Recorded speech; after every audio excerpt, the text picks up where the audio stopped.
몰래 그 두 사람의 이야기를 엿들었습니다.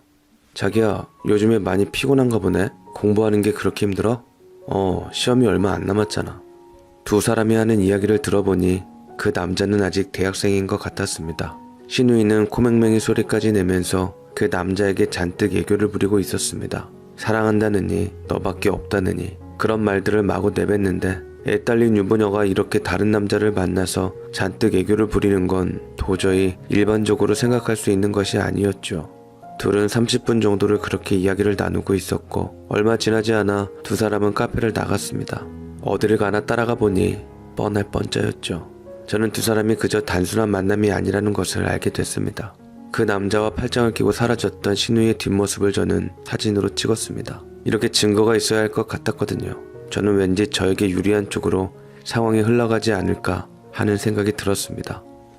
연애가 점점 무르익어 가는 것인지 신우이가 아이를 맡기는 일이 점점 늘어나고 있었습니다. 처음에는 일주일에 한두 번 정도였는데 이제는 그 이상일 때도 있고 심지어는 주말에도 맡기더라고요. 제 남편은 자기가 쉬는 날에도 이렇게 신우이의 아이가 우리 집에 오는 상황이 싫었는지 화를 내기도 했지만 그렇다고 해서 신우이가 그 말을 들을 리 만무했습니다. 저는 이제 우리 아들이 신우이의 딸에게 맡게 되는 상황을 피할 수 있도록 해야 한다는 생각을 하게 됐습니다. 그래서 저는 일단 신우이에게 전화를 했습니다. 이제 시은이 그만 좀 맡기셨으면 좋겠어요. 우리 애가 너무 힘들어하네요. 그러지 말고 좀 부탁해요. 내가 오죽하면 언니한테 이러겠어요? 그러면 제가 시은이 훈육 좀 시켜도 되나요? 다시는 우리 도윤이한테 손 하나 꼼짝 못하게 단단히 혼을 내려고요. 언니 미쳤어요? 조그만 애한테 뭐 하는 거예요? 잘 타이르면 되는 일인데 뭐하러 그렇게까지 해요? 그럼 못 봐주니까 그런 줄 아세요. 앞으로 우리 집 비밀번호도 바꿀 겁니다. 저는 그렇게 말하고 전화를 툭 끊었습니다. 그러자 또 시어머니에게 전화가 오는 거였습니다. 너는 그렇게 네 신우이한테 모진말을 해야 속이 후련하겠니? 애가 어린 나이에 결혼해서 힘들어하는데 네가 좀 봐주면 어때서? 저는 신우이가 결혼을 해서 힘들어한다고 생각을 해본 적이 없었습니다. 제가 아는 바에 의하면 신우이는 전업주부라고 해도 제대로 살림도 돌보지 않았습니다. 애도 제대로 돌보지 않는 것도 물론이었죠. 자기가 돌보기 귀찮다고 어린이집에 어렸을 때부터 넣었는데 신우이의 남편은 아침도 거의 못 얻어먹고 다닌다고 하더라고요. 빨래도 제대로 안 해서 시은이 옷을 보면 덕지덕지 때가 묻어있는 것도 많았습니다. 얼굴도 가끔 버짐이 피어있을 때도 있었는데 우리 아들한테 못되게 구는 걸 보면 얄밉다가도 괜히 또 불쌍하다는 생각이 들기도 했습니다. 엄마가 신경 써서 키우는 아이 같지 않다는 생각이 들었거든요. 그래도 신우이 남편이 착하니까 지금까지 별로 문제 삼지 않는 거였죠. 어머님, 저 우리 아가씨만큼 편하게 애 키우고 결혼하는 사람 본 적 없어요. 제 친구들 보면 다들 애 낳고 바로 일하러 가요. 그리고 전업주부면 남편 밥 주는 건 기본이고 또 애도 자기가 돌봐요. 저만 해도 남편 일 도와주고 아이까지 다 돌보고 살림까지 하는데 그런 저는 안 불쌍하세요? 넌 꼭 그렇게 따지고 넘어가야겠니? 너는 그래도 별 불만이 없잖니? 네 신우는 원래 몸도 약하고 그런 애인데. 자기 딸 감싸주기에 바쁜 시어머니를 보면서 저는 저의 무기를 꺼내들어야겠다는 생각이 들었습니다. 그래서 저는 일단 신우이에게 할 말이 있다고 하면서 불러들었습니다. 신우이는 투덜거리면서 제 앞에 나타났죠. 바빠 죽겠는데 도대체 뭐 때문에 사람을 오라가라 하는 거예요? 이걸 말해야 하나 말아야 하나 정말 모르겠네. 제가 이런 식으로 말하기를 망설여하는 것을 보면서 신우이는 갑자기 이 사람이 왜 이러나 하는 식으로 저에게 말했습니다. 뭐예요? 사람을 이렇게 불러놓고 진짜 뭐 하자는 거야? 저번 화요일 오후 2시 시내 카페에서 뭐 하고 있었어요? 그 남자 누구예요? 제가 그 말을 꺼내자 신우이는 갑자기 놀란 듯이 저를 바라봤습니다. 그러더니 저를 노려보는 거였습니다. 저는 여기서 지면 안 될 것 같다는 생각이 들었습니다. 신우이는 갑자기 한숨을 쉬더니 저에게 뭔가 잘못한 사람처럼 눈을 피했습니다.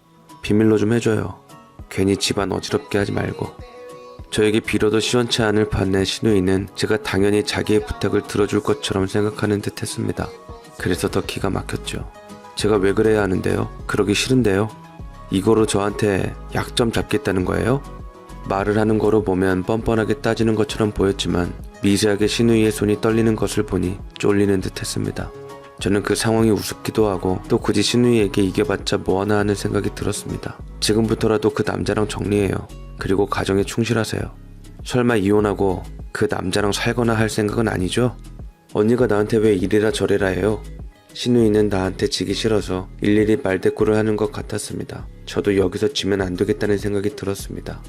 지금 상황 파악이 안 되나 본데 나한테 지금 명령이 아니라 부탁을 해야 하는 상황이에요. 그동안 어머님 등이 없고 나를 함부로 대해도 되는 것처럼 여겼나 본데 나 이제 그렇게 호락호락하게 안 넘어갈 거예요. 그러니까 정신 똑바로 차리세요. 내가 여기서 입을 어떻게 뻥긋거리냐에 따라서 아가씨 운명이 달라지는 거예요. 네가 뭔데 나한테 그딴 소리를 해? 증거 있어? 무슨 애도 아니고 마구잡이로 우기는 듯이 말하는 신우이를 보니 저는 웃음이 나올 것 같았습니다.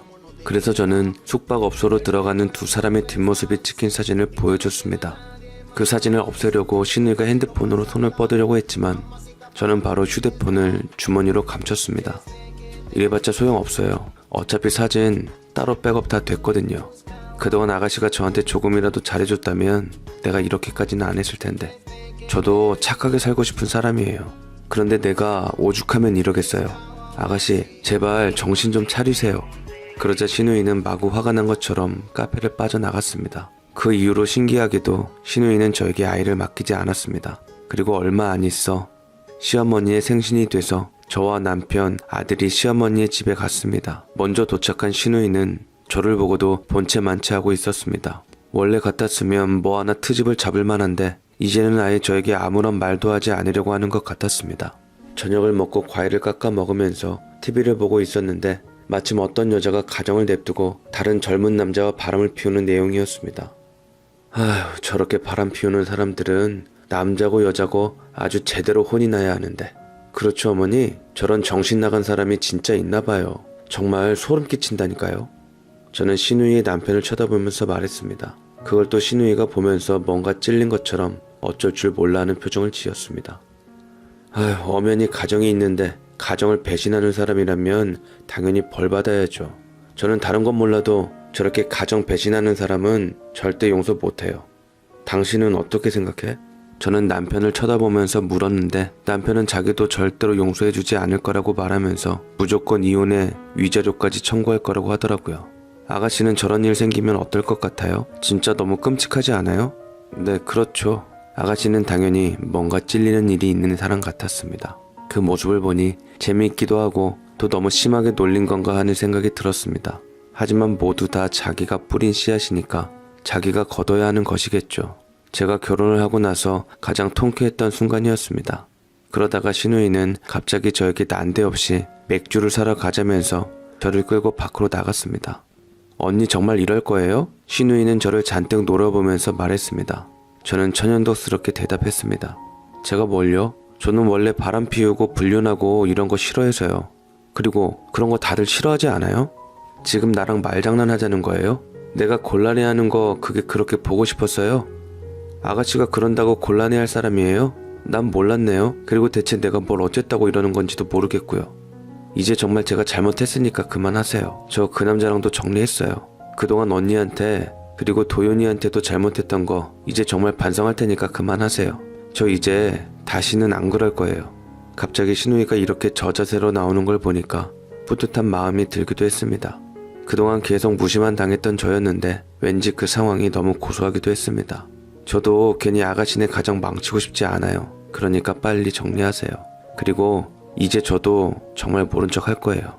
아가씨가 워낙에 간절하게 부탁을 했던 것도 있고 저도 괜히 남의 가정을 파괴하고 싶지 않았기 때문에 이제는 신우이에게 이런 협박을 하지 않는 것으로 저는 약속했습니다.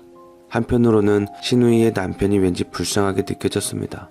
열심히 돈 벌고 와도 집안일을 제대로 하지 않는 부인 때문에 밥도 제대로 얻어먹지 못한다고 하는데 그래서 퇴근하기 전에 혼자서 저녁을 먹고 온다고 하더라고요. 그리고 시은이가 유치원을 마치고 올 때 데려오는 사람도 신우이의 남편이라고 했습니다. 그러다 보니 저는 차라리 신우이의 남편에게 진실을 말하는 것이 더 낫지 않겠나 하는 생각을 했습니다. 하지만 신우이와 약속한 게 있어 저는 정말 더 이상 개입을 하는 것은 좋지 않을 것 같았습니다. 그렇게 한동안은 조용한 듯 싶었는데 그 일이 있고 나서 반년쯤 됐을 때 신우이는 이혼을 당했습니다. 이혼을 한 게 아니라 당했다고 말하는 것은 정말 일방적으로 소송을 당했기 때문이었습니다. 갑자기 집으로 등기가 와서 뭔가 했는데 그게 바로 이혼 소장이었다고 하더라고요. 그 전까지 남편에게 그 어떤 말도 듣지 않는 신우이는 이게 어떻게 된 일인가 싶었는데 사실 신우이의 남편은 이미 모든 진실을 다 알고 있었답니다. 저보다 더 먼저 알았다고 하네요. 그런데 증거를 입수해야 하기 때문에 일부러 모른 척하고 있었답니다. 위자료 소송을 당하게 됐는데 신우이가 그 남편에게 많은 돈을 쏟았다고 하더라고요. 남자가 학생이다 보니까 데이트 비용은 물론 비싼 선물도 줬다고 합니다. 나이 많은 여자가 젊고 잘생긴 남자를 만나기 위해서 이렇게 돈까지 모아서 바친 거였죠. 자기 손으로 돈 한 푼 벌지 않았으면서 남편 돈으로 생활비라고 하면서 그 남자에게 바쳤다니 정말 대단하구나 싶었습니다. 아이고 이거사 아주 정신이 나갔어. 겁도 없이 바람을 피워? 남편 자식 다 팽개치고 바람이나 피우고 다닌 거였냐? 네가 아주 그냥 제정신이 아니구나. 시어머니는 신우이를 때리면서 마구 혼을 냈습니다. 신우이는 아무 말도 하지 못한 채 계속 맞고만 있었습니다. 바닥에는 신우이가 그 남자와 숙박업소에 들어가는 사진들과 카페 거리에서 서로 스킨십을 하는 사진들이 낭자했습니다. 아무래도 신우이의 남편이 사람을 써서 증거를 모은 것 같았죠. 그런데 또 여기서 멈추지 않았습니다. 갑자기 집에 누군가가 찾아왔는데 보니까 신우이의 불륜남이었습니다. 그 남자도 신우이가 유부녀라는 것을 알고 있었음에도 만났던 것 같았습니다. 신우이가 안 들킬 거니까 괜찮다는 식으로 말한 것 같더라고요. 하지만 이렇게 들키게 되니 억울한 마음이 들 것 같았습니다. 내가 3천만 원이 어디 있어. 진짜 어떻게 할 거야. 너 때문에 내 인생 다 망쳤어. 지금 우리 과 애들도 다 알게 됐단 말이야. 아이고 이거사 바람을 피워도 이렇게 새파랗게 어린애랑 피웠어? 도대체 나이를 어디로 먹은 거야? 뭣도 모르는 애를 꼬셔다가 뭔 짓을 한 거냐고. 이거 어떻게 보상할 거야? 어떻게 할 거냐고. 누나가 돈 내놔. 아니면 할머니가 줘요. 난 절대로 이 돈 못 내니까. 이게 어디서 할머니라고 하는 거야? 이 버르장머리 없는 게 네가 내 딸한테 뭔 짓을 했길래 이렇게 순진한 애가 홀려버린 거야? 내가 뭘 홀려요. 이 누나가 먼저 나 꼬신 거거든요. 33이나 먹었으면서 나한테 27살이라고 속이고 남편이랑 곧 이혼할 거니까 괜찮다고 했다고요. 못생겨서 안 만나주려고 하다가 돈 좀 있어 보이니까 만나준 건데 누나 때문에 내 인생 다 망쳤어. 집안은 그야말로 난장판이었습니다. 신우이의 불륜남과 어머님은 신우이에게 계속해서 따지고 있었고 신우이는 그저 무릎을 감싸 안고 있을 뿐이었습니다. 정말 난감할 정도로 분위기가 좋지 않았는데 제가 말린다고 해서 될 것 같지도 않고 저는 조용히 그 집을 빠져나왔습니다.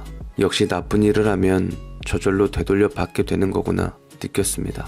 신우이는 결국 재판을 받기 위해서 변호사도 만나보고 재판에 참석을 하면서 바쁜 시간을 보냈습니다. 그럴 때마다 시어머니는 억장이 무너진다며 저에게 하소연을 하고는 했습니다.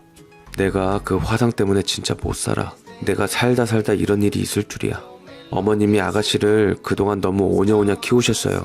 뭐야? 그렇잖아요.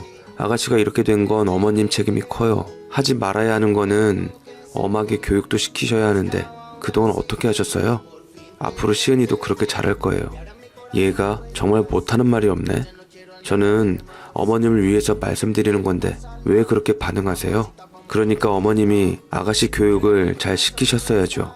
저는 그동안 당했던 10월드의 서름을 이렇게 풀었습니다.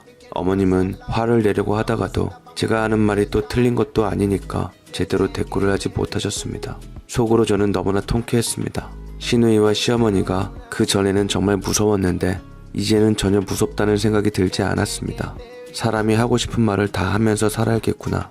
10년 묵은 치증이 확 풀리는 것이 느껴졌죠. 저는 갑자기 낯선 번호로 전화를 받게 됐는데 바로 신우이의 남편이었습니다. 예전에 제가 신우이에게 카메라를 빌려줬던 적이 있어서 돌려주기 위해서 저에게 전화를 한 것이었습니다. 그렇게 해서 카메라를 받기 위해 만나게 됐는데 그냥 가기는 뭐해서 카페에서 잠깐 이야기를 했습니다. 요즘 잘 지내시냐고 물었는데 웃으면서 잘 지낸다고 하더라고요. 저 잘 지내고 있습니다. 사실 시은이 엄마가 결혼하기 전에도 한번 바람을 피운 적이 있었어요. 그래도 그때는 내가 나이 많은 아저씨니까 젊은 남자랑 놀아보고 싶어서 그런 거였구나 하는 마음에 그냥 한 번은 봐주려고 했죠. 그런데 역시 바람을 안 피운 사람은 있어도 한 번만 피우는 사람은 없다는 말이 사실인가 보네요. 결국 이렇게 마무리가 되니 씁쓸하긴 하지만 그래도 잘 지내니 걱정하지 않으셔도 됩니다. 저는 그분이 부디 행복하기를 바랬습니다. 신우이는 막대한 위조료를 위해서 가지고 있는 명품백을 비롯해서 온갖 것들을 팔 수밖에 없었습니다. 결국에는 일까지 해야 했는데 걸핏하면 힘들다고 한풀이를 하고 있습니다. 바람만 안 피웠어도 편하게 살 수 있었을 텐데 신우이가 짠하다는 생각도 드네요. 혹시 저처럼 미운 사람이 있는 분들에게 말하고 싶은 게 꼭 내가 나서지 않아도 알아서 못된 사람들은 망하게 돼 있다는 거랍니다.